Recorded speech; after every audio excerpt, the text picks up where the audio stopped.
పెద్ద ఫ్యానా ఎన్టీఆర్ కి? చాలా పెద్ద ఫ్యాన్. రాగానే ఫస్ట్ చూసిన చిరంజీవి గారి తర్వాత ఎన్టీఆర్ కి చాలా పెద్ద ఫ్యాన్. రాగానే ఫస్ట్ కార్ లో చూసిన ట్రైలర్ అంటే దేవరా. దేవరా నేను రాగానే దేవరా ట్రైలర్ రిలీజ్ అయినాగానే ఫస్ట్ ఇట్లా క్లిక్ చేసి చూస్తానే ఉన్నా నేను.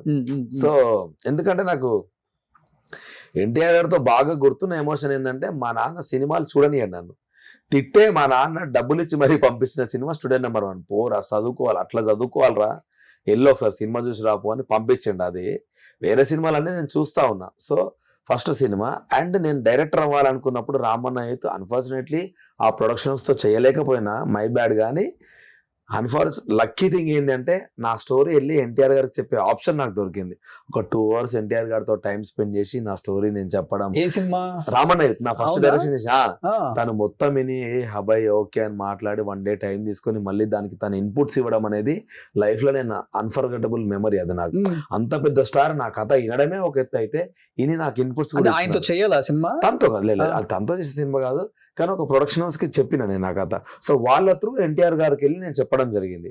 అన్ఫార్చునేట్లీ నేను చేయలేకపోయినా. నాకు డైరెక్షన్ చెయ్యాలి, ఎన్టీఆర్ గారితో డైరెక్షన్ కాదు, వాళ్ళు వెళ్ళి ఎన్టీఆర్ గారు ఇన్పుట్స్ తీసుకుందామని వాళ్ళు నన్ను తీసుకెళ్లారు. ఓకే సార్ ఇన్పుట్స్ వాళ్ళు బాగా నమ్ముతారు.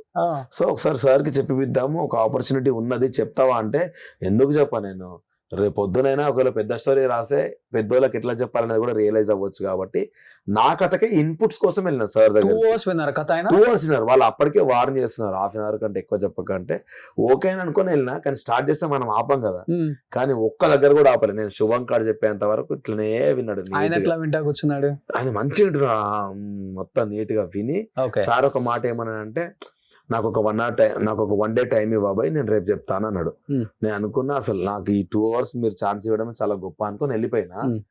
హానెస్ట్లీ 1 day తర్వాత ఫోన్ చేసి, అంటే ఎవరి త్రూ అయితే నేను వెళ్ళినా వాళ్ళకి ఫోన్ చేసి అభయ్ గాడికి చెప్పు ఈ నాకు డ్రాబ్యాక్ అనిపిస్తున్నాయి, వీటన్నిటి మీద ఫోకస్ చేయమని చెప్పాను. సో 1 day సార్ దాని గురించి ఆలోచించండు.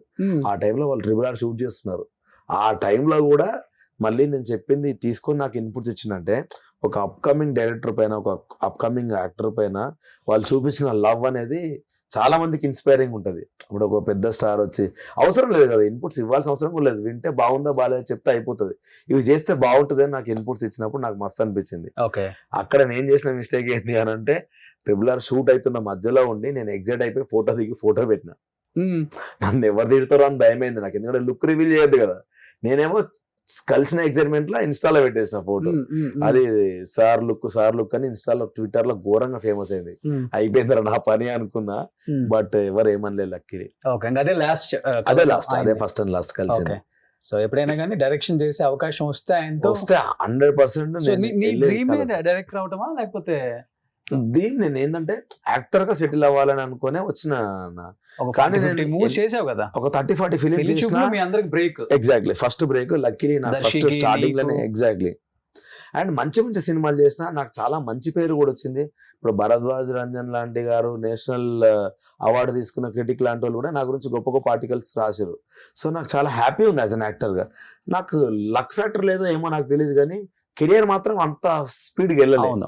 సో అప్పుడు నేను డిసప్పాయింట్ అయ్యి నేను ఎందుకు మనం ఒక ఆపర్చునిటీ గురించి వెయిట్ చేయాలి, మనమే క్రియేట్ చేద్దాం అనుకుని డైరెక్షన్ సైడ్ వచ్చిన. నాకు ఇప్పుడు డైరెక్షన్ సైడ్ వచ్చిన తర్వాత నాకు ఈ ఫీల్డ్ నాకు చాలా బాగా నచ్చుతుంది. సో నేను ఇప్పుడు పెట్టుకున్న గోల్ ఏంటంటే పెద్ద పెద్ద యాక్టర్ నా ఫేవరెట్ హీరోస్ ఎవరైతే ఉన్నారో డెఫినెట్గా మనం డైరెక్షన్ చేయాలి వాళ్ళని.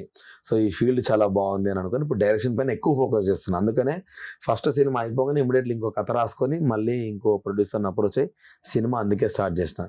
అండ్ పెద్ద యాక్టర్లు కూడా చెప్పాలని కోరుకుంటున్నా. కొన్ని కథలు రాస్తున్నా, దొరికితే ఖచ్చితంగా విజయ్ గానీ లేకపోతే ఎన్టీఆర్ గారు కానీ లేకపోతే ఇంకా ర్యాప్ ఉంది కాబట్టి ఎస్పెషల్లీ విజయ్తో చాలా మంచి ర్యాప్ ఉంది. ఎందుకంటే విజయ్ అంతే మంచి బాండింగ్ ఉంది నాతో. ఇమ్మీడియట్లీ వెళ్ళి చెప్పగలుగుతా స్టోరీ. సో చూద్దాం, లక్ నాకు ఫేవర్ అయితే ఆ పాటకి మంచి స్టోరీ వస్తే డెఫినెట్ గా నేను వెళ్ళి చేస్తాను.